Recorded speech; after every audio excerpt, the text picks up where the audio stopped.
ते एक गोष्ट तुम्हाला सांगण्याच्यासाठी मला अमरावतीकरांची माफी मागायची आहे की एक चूक माझ्याकडनं झाली.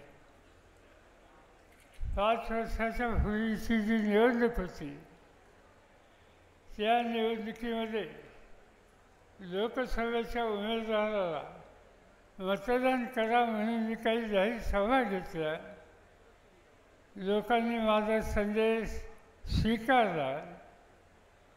आम्ही ज्यांना पाठिंबा दिला त्यांना खासदार केलं आणि गेल्या 5 वर्षाचा त्यांचा अनुभव हा बघितल्याच्या नंतर माझ्या मनात अस्वस्थता होती की कधीतरी जावं आणि अमरावतीकरांना सांगावं की आमच्याकडून चूक झाली, ही चूक पुन्हा कधी होणार नाही आणि ती चूक आता दुरुस्त करायची आहे.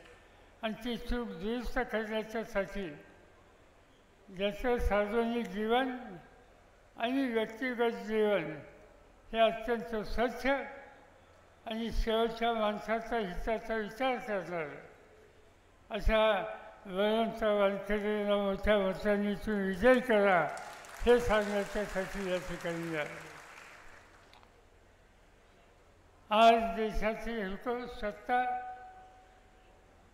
मोदी साहेबांच्या